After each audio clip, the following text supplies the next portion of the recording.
제가 요즘에 이제 우리 성도님들께서 그도 이제 저를 위해서 좀 기도를 많이 하시는구나 하는 거를 좀 느끼는 게, 제가 1년에 한두 번 정도 이제 감기 몸살을 지금 이제 하는데, 지금 딱 감기 몸살이 와야 되는데 이제 좀 아플라 그러면 또 기도를 하셔가지고 또 그 다음 날 또 멀쩡해지고, 어젯밤에도 제가 사실은 몸이 좀 안 좋아가지고 이거 오늘 어떻게 하나 좀 걱정을 했더니만, 또 기도를 좀 누가 또 세게 하셨는지 또 아침에 일어나니까 또 멀쩡해지고 이래가지고, 저도 지금 이제 오늘 이제 오후 예배 때도 약간은 제가 좀 몽롱하긴 하지만 욥기 말씀을 이제 저희들이 한 다음 주, 다다음 주까지 이제 욥기를 나누게 됩니다.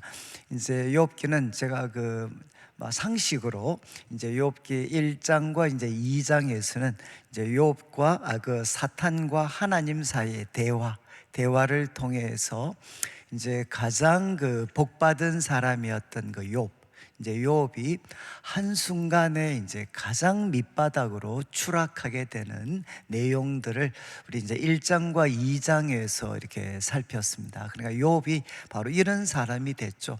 그는 이유를 알지 못하는데 모든 사람들한테 부러움과 또 칭찬을 한 몸에 받았던 이제 욥이 한순간에 가장 이제 불쌍한 사람으로, 비참한 사람으로 이제 욥이 몰락을 하게 됐습니다. 그리고 이제 3장부터는 이제 이 욥을 누가 찾아오는가 하면 세 명의 이제 믿음 좋은 친구들이 찾아오게 됩니다. 그래서 이제 욥이 먼저 하나님 앞에 자신을 한탄하는 이야기를 하게 되면 이 세 친구가 이제 대답을 합니다.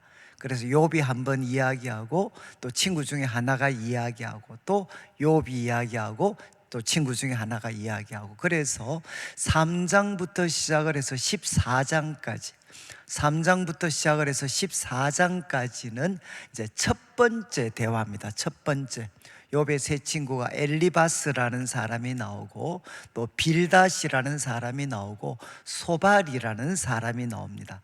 그래서 이 세 친구와 욥이 첫 번째 주고받았던 대화가 이제 15장까지 이렇게 기록이 됩니다. 14장까지. 그리고 이제 15장부터 우리가 시작을 해서 15장부터 시작을 해서 21장까지, 15장부터 21장까지가 이제 두 번째 또 대화입니다. 두 번째 대화.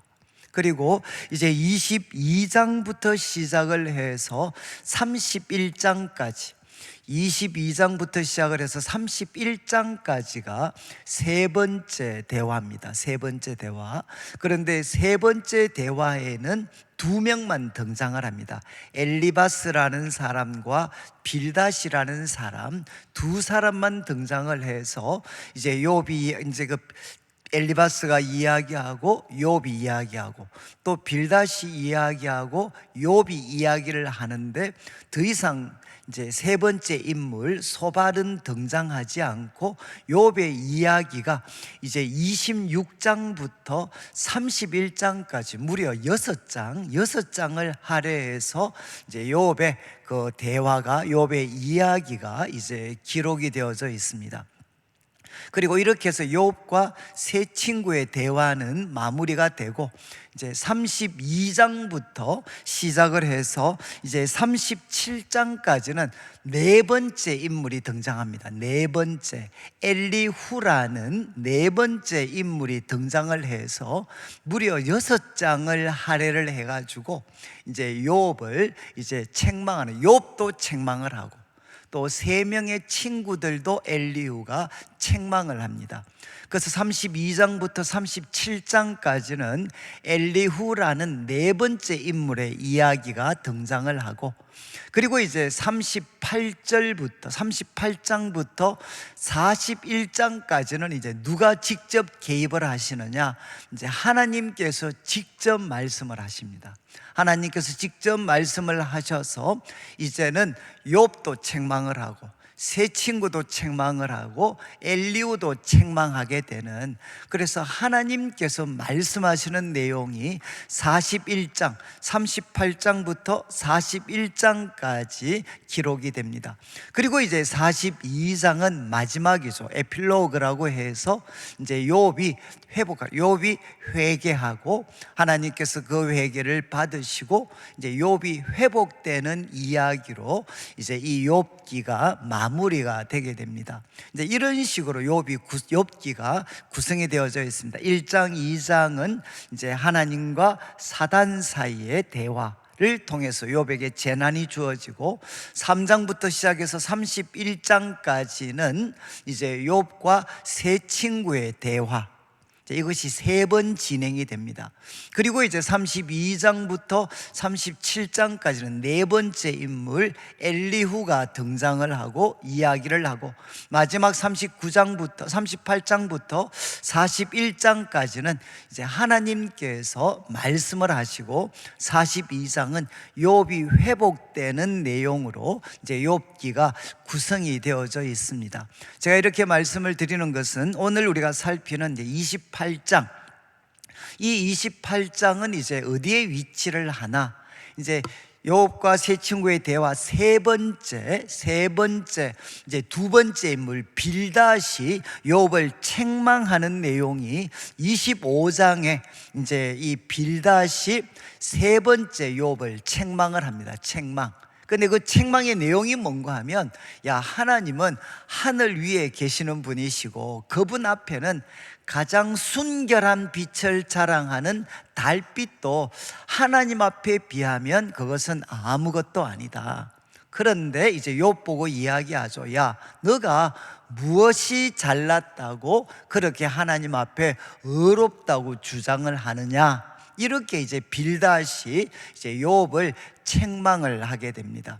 이제 이 책망을 듣고 26장부터 이제 욥이 하나님 앞에 또 마지막으로 이제 세 친구의 대화 마지막 부분을 시작을 하게 되는데, 26장을 여러분들이 한번 좀 성경을 보시면서 26장에 이제 욥이 다시금 하나님, 야, 너희가 정말 참 어려운 사람 잘 위로하는구나 라고 한 다음에 26장 4절을 한번 보시죠. 26장 4절, 제가 금요일 월삭 새벽 기도회 때 한번 말씀을 드렸는데, 이제 4절에 이제 욥이 이렇게 이야기합니다.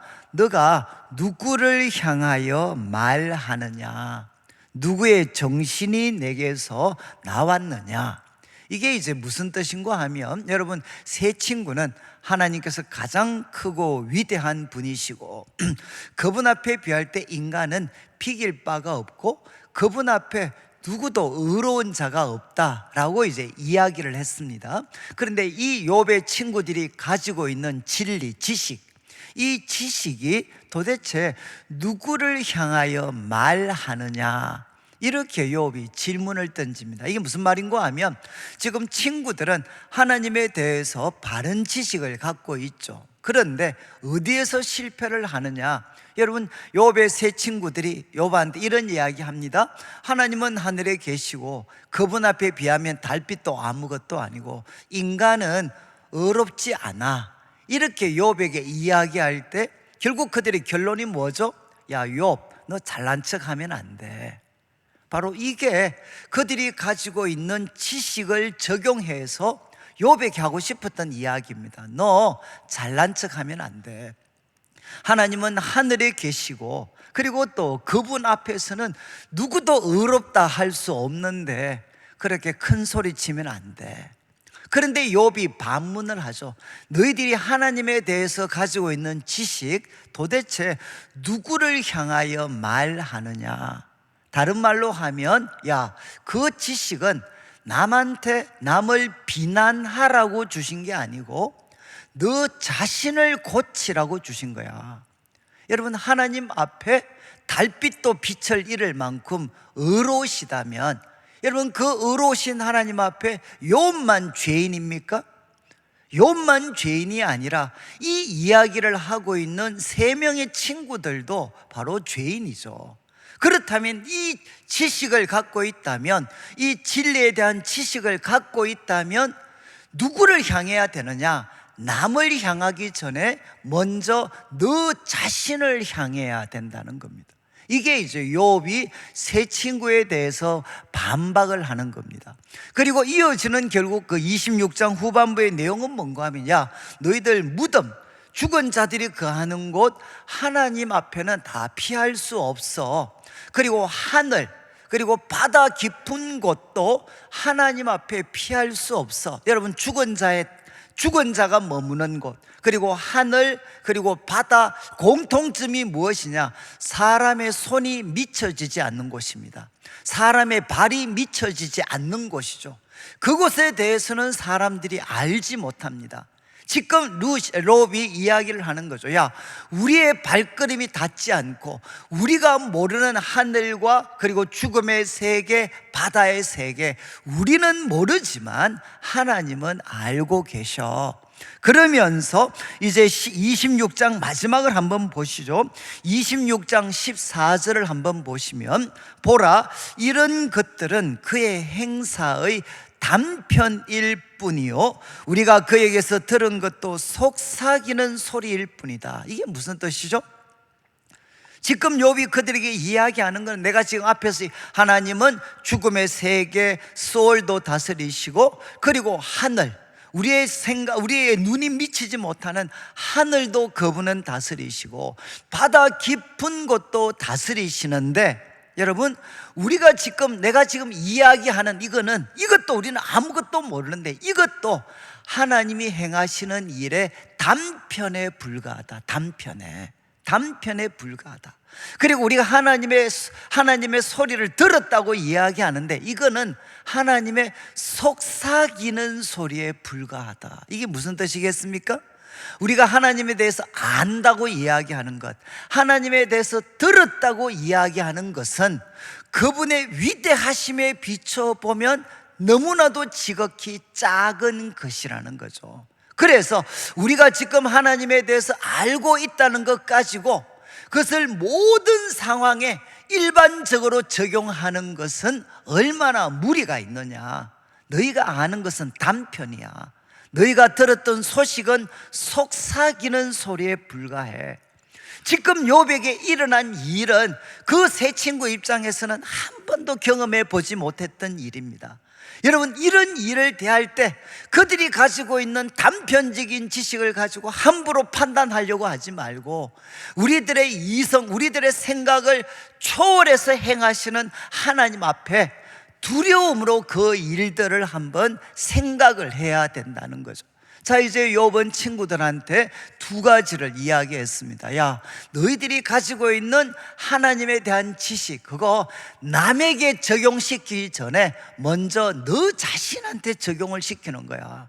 그리고 우리가 하나님에 대해서 안다는 것은 단편에 불과하고, 하나님에 대해서 들었다고 하는 소리는 그것은 속삭이는 소리에 불과하니까 하나님 앞에 우리가 겸손해야 돼. 겸손. 그리고 나서 이제 27장에서, 여러분 27장 1절부터 이제 6절까지 내용 중에 여러분 5절을 한번 보시죠. 5절. 이제 욥이 하나님 앞에, 친구들 앞에 이렇게 선언합니다. 4절. 결코 내 입술이 불의를 말하지 않고 내 혀가 거짓을 말하지 아니하리라. 5절을 보시면, 나는 결코 너희를 옳다 하지 아니하겠고 내가 죽기 전에는 나의 온전함을 버리지 아니할 거다. 내가 내 공의를 굳게 잡고 놓지 아니하리니 내 마음이 나의 생애를 비웃지 아니하리라. 이게 무슨 뜻인 것 같습니까? 나는 하나님 앞에 죽을 때까지 내 의로움과 내 온전함을 나는 포기하지 않겠다는 겁니다. 여러분, 지금 친구들은 너에게 일어난 이 일이 보여주는 게 뭐냐? 너가 하나님 앞에 엄청난 죄인이라는 걸 보여주는 거니까 빨리 회개하라고 이야기하는데, 제가 여러 번 말씀드렸듯이 욥은 내가 완전하지는 않지만 이런 벌을 받을 만큼 하나님 앞에 나 죄인은 아니라는 겁니다. 그러면서 욥이 이야기하는 거죠. 나는 하나님 앞에 내 온전함을 절대로 나는 내려놓지 않겠다. 포기하지 않겠다. 이 말은 무엇입니까? 나 하나님 앞에, 내가 하나님 앞에 바르게 살았던 거, 그분이 직접 나서서 잘못됐다고 이야기하시기 전에는 나 그거 내려놓을 수 없어. 친구들이 이야기하는 것처럼 회개하라고 이야기하는데 내가 뭘 회개해야 돼? 나 하나님 앞에 바르게 살려고 그렇게 노력했는데 내 삶에 엄청난 재앙이 일어났다고 해서 내가 일방적으로 나 잘못했습니다, 난 그렇게 이야기 못한다는 거죠. 내가 뭘 잘못했냐 도대체. 그러면서 나는 죽기 전까지 나의 온전함을 내려놓을 수 없어. 그러면서 이야기합니다. 이제 욥을 일방적으로 그들이 가지고 있는 단편적인 신학적 이해, 소위 인과응보적인 신학적 이해 속에서 욥을 지금 죄인이라고 매도하고 있는 이 사람들을 욥은 악인이라고 이야기를 합니다. 그리고 이 악인들을 하나님께서 반드시 의롭게 심판하실 거다라는 내용이 27장 마지막 부분의 내용입니다. 여러분, 지금 친구들도 욥 보고 이야기했죠. 하나님이 악인을 심판하실 거다. 뭘 근거로 그래서 이걸 가지고 욥에게 하는 이야기가 뭐죠? 네가 지금 엄청난 재앙이 닥친 것은 네가 바로 죄인을 의롭게 심판하시는 하나님이 행하신 일이니까 너 지금 회개해. 이렇게 욥의 세 친구들이 욥한테 그에게 일어난 일을 이렇게 해석해 줬는데 욥은 동의하지를 못하죠. 그리고 이야기합니다. 내가 죄를 범한 것도 아닌데 소위 하나님을 위한다는 명목으로 아무 죄가 없는 사람을 죄인으로 만들어버리는 이 악한 자들 하나님이 반드시 심판할 거다. 이렇게 욥이 27장을 통해서 이야기를 합니다. 그리고 이제 오늘 살피는 이 28장은 성경에서 정말 유명한 이런 소위 지혜, 하나님의 그 지혜가 무엇인가 라는 것에 대해서 가장 아름다운 노래 중에 하나가 이 욥기 28장입니다. 욥기 28장. 자, 이제 28장 1절부터 시작을 해서 11절까지 한번 보시죠. 이 1절에 뭐가 등장하나? 은이 등장합니다. 그리고 금이 등장하죠. 은이 나는 곳, 금을 재련하는 곳이 있다. 그리고 2절에 철은 흙에서 캐내고 동은 돌에서 녹여 얻는다. 여러분, 그런데 여기 등장하는 금과 은, 철과 동이 여러분 길거리에 있습니까?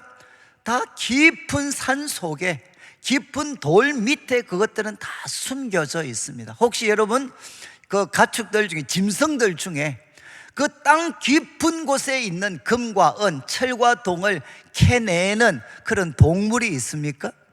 캐낼 수 있는 동물이 있습니까? 욥이 이야기하는 거죠. 어떤 소위 똑똑하고 힘이 있는 소위 동물들도 여러분 지금 산 깊은 곳에 숨겨져 있는 금과 은, 철과 동을 캐낼 수 있는 사람은 아무도 없다는 겁니다. 누구만이 그 일을 해왔고 할 수 있느냐?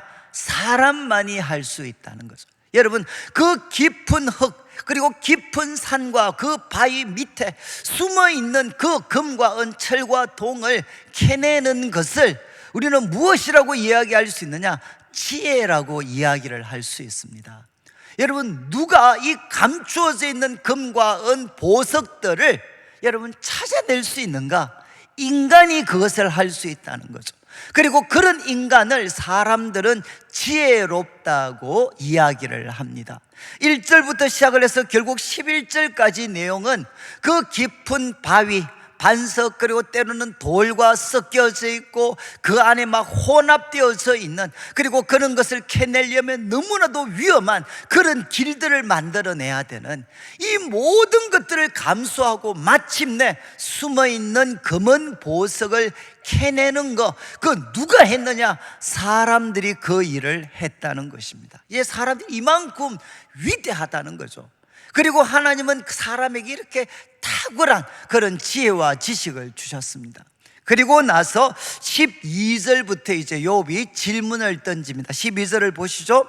그러나 금과 은, 보석들, 이 보석들은 사람들이 그렇게 노력해서 얻을 수가 있었는데, 찾을 수가 있었는데, 그러나 지혜는 어디서 얻으며 명철이 있는 곳은 어딘가? 여러분, 사람이 금과 은, 보석들은 찾아낼 수 있었는데 인간이 인간답게 살기 위해서, 또 욥처럼 어떤 재난을 만나도 그것을 바르게 해석하고 바른 길을 제시해 줄 수 있는 지혜와 명철, 이거는 도대체 내가 어디서 찾아야 되나? 이제 욥이 질문을 던집니다. 금과 은, 보석과 비교할 수도 없는 지혜와 지식, 이것은 도대체 어디에 있나? 13절을 보시죠. 그 길을 사람이 알지 못합니다. 사람이 사는 땅에서 찾을 수가 없습니다. 14절 보시죠. 참 이 아름다운 그런 시죠. 이제 깊은 물이 이야기합니다. 깊은 물이 내 속에 있지 않아. 그리고 또 바다가 이야기합니다. 나와 함께 있지 않아. 그리고 15절 보시죠. 그래서 바다와 깊은 물도 갖고 있지 못하는 이 지혜는 순금을 바꿔서도 얻을 수가 없습니다. 그리고 은을 달아도 그 값을 당하지를 못합니다. 16절, 그 당시 가장 값비싼 금으로 알려졌던 오빌의 금, 그리고 귀한 청옥수 남보석으로도 그 값을 당할 수가 없다. 어떤 사람이 가지고 있는 돈을 들여서라도 여러분, 지혜를 살 수 없을 만큼 지혜는 그만큼 값비싼 것이라는 겁니다. 그리고 이어지는 17절을 보시면 황금과 수정도 비교할 수 없고 정금 장식품도 비교할 수 없다. 그리고 또 18절, 진주와 벽옥도 비교할 수 없고 지혜의 값은 산호보다 귀하고 구스의 황옥으로도 비교할 수 없고 순금으로도 그 값을 헤아릴 수가 없다. 여러분, 계속 반복되는 말이 무엇입니까? 무엇과도 비교할 수 없다. 무엇과도 바꿀 수 없다. 어떤 것으로도 그 값을 당해낼 수가 없다. 여러분, 욥이 강조하는 게 무엇입니까? 사람이 찾아야 되는 가장 그 귀한 지혜와 명철이라는 것은 어떤 값을 지불하고도 찾을 수 없고, 그리고 아무리 소위 금과 은은 발견할 수 있는 인간이라 할지라도 그 지혜와 총명은 발견할 수가 없다는 겁니다. 자, 이제 20절 보시죠. 20절 이렇게 질문 던집니다. 그런즉 지혜는 어디서 오며 명철이 머무는 곳은 어디인가? 도대체 지혜는 어디서 오는 걸까? 명철이 머무는 곳은 어디인가? 여러분, 지금 소위 욥은 여러분 소위 말해서 부족한 것 하나도 없는, 그래서 지적인 유희를 즐기는 사람이 아닙니다. 지금 욥은 자신에게 일어난 이 일을 지금까지 자기가 쌓았던 지식을 통해서, 그리고 친구들로 대표되는 사람들이 도와주는 지식을 통해서 지금 그가 처한 상황은 이해할 수가 없었습니다. 이해할 수가 없었기 때문에, 해석할 수가 없었기 때문에 무엇도 할 수 있느냐? 해결책도 제시할 수가 없죠. 여러분, 해결책이 나오려면 먼저 정확한 해석과 진단이 이루어져야 거기에 맞추어서 해결책이 주어질 수 있는데, 지금 욥은 자신에게 일어난 이 엄청난 재앙이 도대체 왜 일어났는지 해석할 수가 없었고, 해석할 수가 없었기 때문에 그는 해결책을 찾을 수가 없었습니다. 그래서 욥은 이런 욥이 이야기하는 거죠. 도대체 지혜는 어디서 오나? 지금 나에게 일어난 이 일들까지도 나에게 바른 해석과 함께 바른 해결책을 제시해 줄 수 있는 지혜와 명철은 도대체 어디에 있고 어디에서 오는 것인가? 여러분, 그리고 21절에 이렇게 이야기합니다. 모든 생물의 눈에 숨겨졌고 공중의 세계에 가려졌다. 앞에서는 값어치였잖아요. 값어치. 그 지혜의 값은 어떤 값비싼 것으로도 그것은 우리가 살 수 없는 거다라는 걸 강조했다면, 이제는 감추어져 있다는 겁니다. 모든 생물의 눈에 감추어져 있고 공중의 새에 가려져 있고, 22절 멸망과 사망도, 이런 이야기 한다는, 죽음을 지배하는 그 멸망과 사망도, 그래 우리가 귀로 지혜가 어딘가에 있다는 소문은 들었다. 과거 우리 어릴 때 만약에 그림책 생각한다면 여러분, 먼 곳에 있는 보물 찾아 나서는 이야기, 이런 거 생각해 보시면 되죠. 그래 어딘가에는 보물이 있다는 거 들었다. 마치 그것처럼 것처럼 우리가 귀로 멸망과 사망이 이야기합니다. 그래, 지혜라는 것이 어디엔가는 있다는 소문 우리가 들었다. 23절 보시죠. 23절, 그런데 이제 마지막 분에 와서 하나님이 그 길을 아시고 그리고 있는 곳을 아신다. 여러분, 그 지혜가 있는 곳은 하나님이 그 길을 아시고 있는 곳을 아신다. 24절 보시죠. 이는 그가 땅끝까지 감찰하시고 온 천하를 살피는 분이십니다. 그리고 또 25절에 그분은 온 천하를 살필 뿐만 아니라 창조주셔서 바람의 무게를 정하시고 물의 분량을 정하시고, 26절 이제는 비 내리는 법칙, 비구름의 길, 우레의 법칙을 만드셨다. 여러분, 그래서 이 과학자들이 창조와 관련해서 가장 많은 관심을 가지는 성경 중에 하나가 욥기입니다. 이 욥기의 표현 하나하나 속에 이 창조의 신비에 대한 암시가 있는 것 아닌가. 그래서 사실 많은 기독교 과학자들이 이 욥기의 표현 하나하나를 굉장히 이렇게 깊게 생각하는 분들이 많습니다. 지금 이야기하는 것은 무엇이냐? 하나님께서 바로 창조주시고 그분이 이 땅, 우리 이 세상에 일어날 모든 질서와 법칙들을 그분이 다 정해놓으셨고 그분이 감찰하고 있다는 겁니다. 그래서 27절을 보시면 이제 마무리가 되죠. 27절에 그때 그가 보시고 선포하시며 굳게 세우시며 탐구하셨다. 여러분, 그때 그분이 보시고 선포하시고 굳게 세우시고 탐구하셨는데, 28절 이제 결론입니다. 또 사람에게 말씀하셨다. 보라, 주를 경외함이 지혜요 악을 떠남이 명철이니라. 여러분, 잠언에 등장하는 유명한 표현이죠.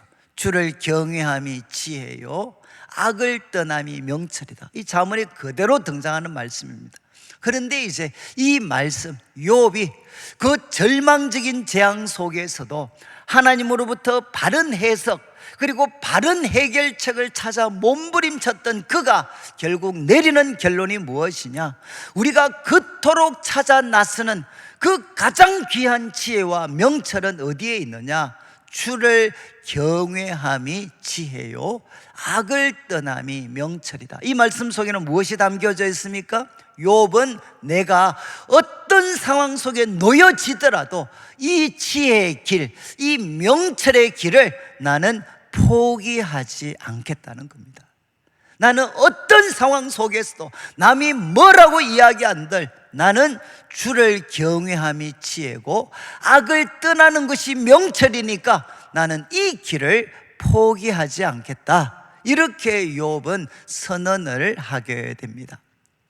여러분, 제가 이렇게 이제 욥기를 좀 말씀을 드리는 것은 아마 우리 성도님들께서도 저도 이제 참 우리 친구들이 고등학교 때까지 우리 친구들 중에 막 갑자기 막 아버님이 이렇게 돌아가신다거나 큰 막 그런 재앙을 만났을 때, 일들을 만났을 때 뭐 저희들은 경험도 없고 막 이러니까 참 한 번씩 그런 질문을 이렇게 가졌어요.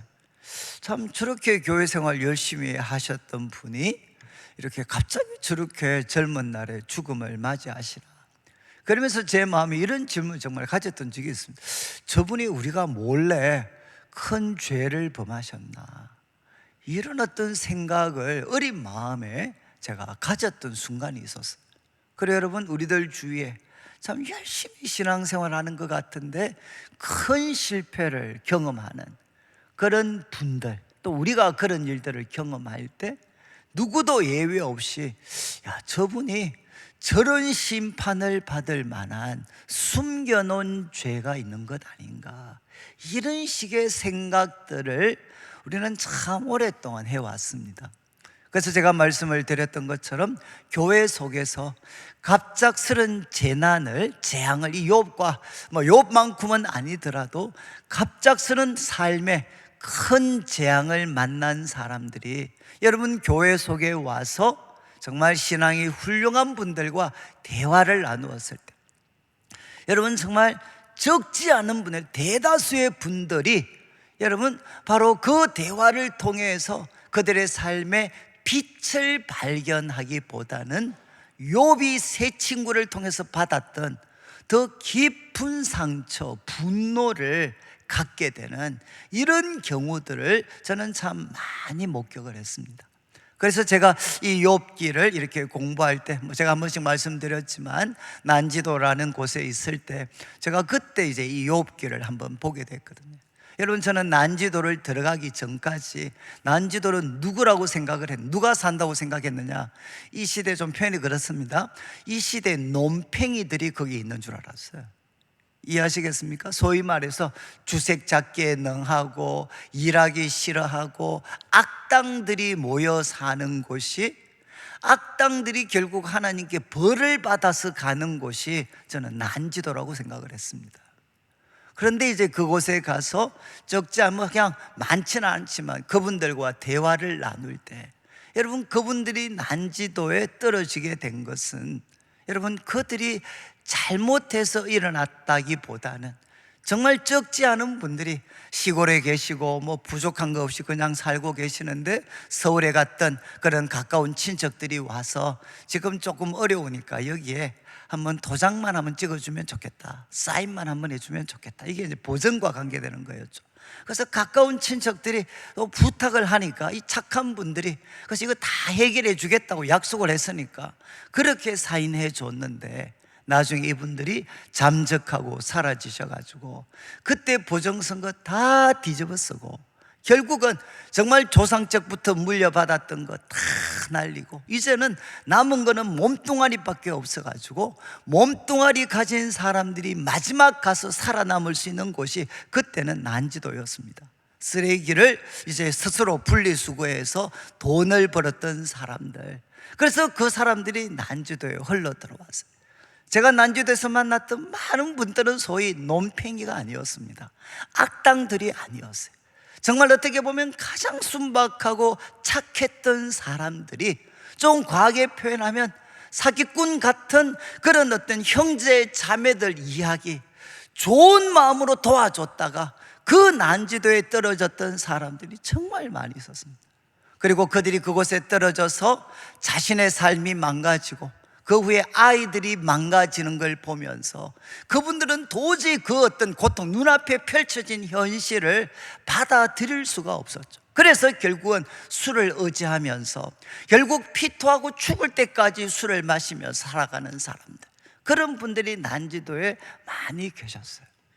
여러분, 제가 지금 말씀드리는 게 무엇이냐, 욥기가 우리에게 던지는 도전이 무엇이냐, 여러분, 한 사람이 엄청난 재앙을 만났을 때 반드시 그 재앙이 죄와 여러분 소위 정비례의 관계를 가지는 것은 아니라는 겁니다. 그리고 그 속에는 우리가 알지 못하는 하나님의 비밀한 뜻과 계획이 있을 수가 있다. 그래서 그분들한테 새 친구처럼 마치 인생의 훈수를 두는 그런 이야기들은 내려놓고, 정말 욥이 계속해서 사정하는 게 무엇이냐, 야 친구들아, 나 좀 불쌍히 여겨줘, 나 좀 불쌍히 여겨줘, 내 상황을 좀 공감해줘. 그리고 하나님을 위해서 내 삶에 대해서 재판자가 되려고 하지 말고 나 좀 불쌍히 여겨줘. 그리고 나에게 일어난 일은 도저히 내가 가지고 있는 신학적인 그런 경험과 이해 속에서 나는 도대체 받아들일 수 없는 상황이야. 그러면 어떻게 해야 되겠습니까? 정말 하나님이 그 사람에게 찾아오셔서 정말 하나님의 목소리로 그의 삶을 해석해 주시고 살 길을 주시도록, 그리고 그때까지 이 지혜라고 이야기하는 하나님을 경외하는 것과 죄를 떠나는 이 자세를 포기하지 않도록 친구들이 격려하고 붙들어 주어야 되는 거죠. 저는 참 우리 교회 속에서, 여러분 한국교회가 부흥하는 이런 과정 속에 여러분 참 우리들의 태도가 어느 순간 욥의 새 친구와 같은 자세를 가지게 돼. 그래서 작은 실패라도 경험한 사람들을 보면 그들을 불쌍히 여겨주기보다는 새 친구처럼 그들을 정죄해서 실패했던 사람을 영적으로도 한 번 더 짓밟아 버리는 일들을 여러분 교회가 할 수가 있다는 것입니다. 저는 그래서 욥이 이야기하죠. 도대체 너희들의 그 말이 누구를 향한 거냐? 나를 지금 정죄하는 너희들의 그 하나님을 향한 지혜와 진리가 있는데 도대체 누구를 향한 거냐? 나한테만 매도하지 말고 너희들 자신한테 한번 적용해봐. 적용 한번 해봐. 나를 그렇게 욕할 수 있다면 너희들은 그러면 어떠냐? 여러분, 이게 욥의 반문입니다. 욥의 반문. 저는 이제 오늘 말씀을 통해서 욥이 지혜와 명철에 대해서 이야기를 했죠. 여러분, 여호와를 경외하는 것, 악을 떠나는 것이 지혜와 명철인데, 여러분, 이것은 인간이 발견할 수 있는 최고의 지혜다. 최고의 지혜. 어떤 것과도 비교할 수 없는 가장 값비싸고 가장 귀한 그런 하나의 보배와 같은 것이 지혜와 명철이다. 이렇게 욥은 우리에게 도전을 합니다. 저는 우리 성도님들께서 이제 한 해를 이렇게 마무리해 가는 그런 시점에서 아마 여러분들 삶 가운데도 참 때로는 우리들의 생각과 의도와는 전혀 다르게 진행되는 그런 순간들을 한 번씩 맞이할 수가 있습니다. 여러분, 그때 우리가 욥의 세 친구처럼 함부로 판단을 하지를 말고, 여러분, 정말 하나님의 그 길은 우리가 다 알 수 없습니다. 그 크고 위대하신 하나님 앞에 겸손히 그분을 경외하는 것, 정말 사랑이 담긴, 사랑이 중심이 된 그 존경과 두려움, 지금 우리들의 삶에 어떤 일이 펼쳐졌다 하더라도 하나님을 향한 사랑과 존경이 중심이 된 그 두려움으로 하나님을 대하고, 그리고 악을 떠나는 지혜와 명철을 가지셔서, 저는 참 지금은 다 이해할 수 없지만 하나님이 찾아오셔서 우리들의 인생 가운데 말씀해 주시고, 또 우리들의 삶에 하나님만이 주실 수 있는 놀라운 회복, 놀라운 회복들이 있기를 원합니다. 저는 이제 한 번씩 제가 말씀드린, 저는 우리 할머니 또 우리 부모님 이제 살아 계실 때 제가 풀리지 않는 질문이 너무 많았어요. 저도 우리 아버지한테, 제가 대학교 1학년 때 썼던 글이 있거든요. 그걸 제가 아버님한테 뭐라고 부르는, 아버지, 지금 아브라함이 정말 아이 하나 낳는데, 이삭이라는 자식을 낳는데 25년 걸렸습니다. 그런데 우리 가정이 아버님이 하나님께 돌아오셔서 그래도 진정한 회복을 갈망하면서 사신 게 아직 25년 안 됐으니까, 그래서 우리가 조금 더 믿음으로 잘 기다리면 좋겠습니다. 제가 그렇게 아버님한테 글을 한번 보냈던 적이 있거든요. 그런데 어느 순간 25년이 지나버렸어요. 지났는데도 아버님이 안 풀리시더라고요. 그래서 그때부터 이거 25년 지났는데 그래도 이게, 그래도 또 우리 할머님이 이렇게 소천하실 때 저는 그거 정말 잊을 수가 없거든요. 평생 기도에 헌신했던, 정말 모든 삶의 기쁨이 딱 하나 그냥 하나님께 맞춰질 수밖에 없었던 분이 우리 할머님이셨는데, 우리 할머님 돌아가셨을 때 가장 비참하게 돌아가셨거든요. 자, 그때 우리 장례식의 분위기, 장례식장 지금도 생생해. 우리 할머니 그렇게 열심히 참 하나님 섬기셨고, 일주일에 3일씩 금식하시고 철야하시고 기도하셨는데, 그분의 끝이 이렇다면, 그분의 끝을 이렇게 인도하시는 게 하나님이라면 내가 이 하나님 신뢰할 수 있나? 여러분, 저는 정말 우리 부모님, 우리 할머니, 또 우리 어머님 돌아가실 때도 비슷했어요.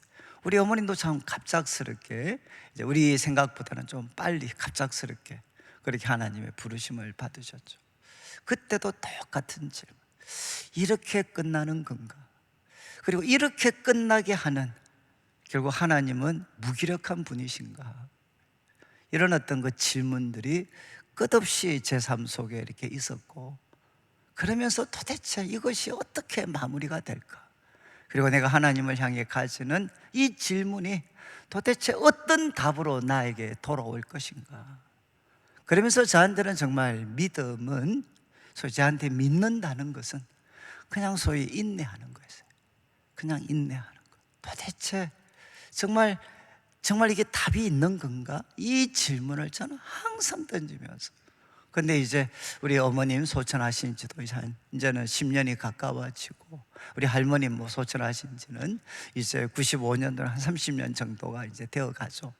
그러면서 이제 희미하게 아마 이런 것인가, 이런 거였나 하는, 그리고 왜 우리 할머님의 삶을 그렇게 묶어 두셨나, 우리 부모님의 삶을 그냥 왜 그렇게, 좀 편히 그런데 방치하셨나, 이런 것들에 대해서 제 마음에 희미하게나마 생기는 그런 답들이 있고, 그 답 중에 결국 하나가 무엇이냐, 여러분 참 우리 인생에 도대체 해석이 불가능한 상황이 올 때 하나님은 딱 하나 우리한테 질문하시는 것, 너 내가 살아있다는 것, 그리고 내가 선한 존재라는 것을 너 신뢰하느냐.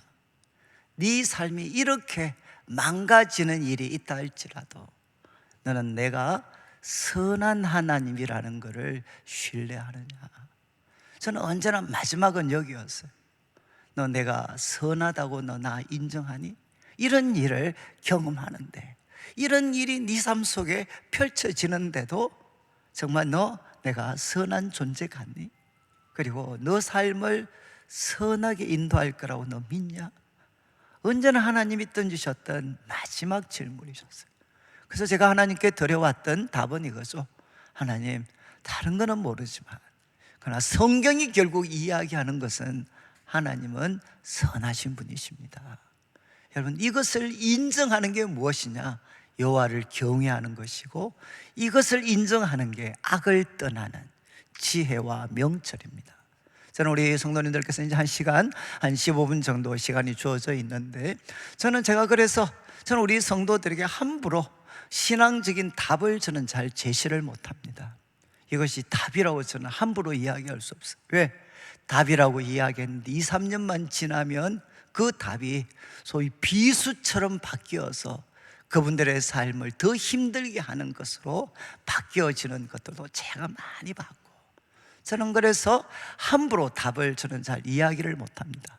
그러나 하나 분명한 것, 우리들의 삶을 인도하시는 하나님은 선하신 분이십니다.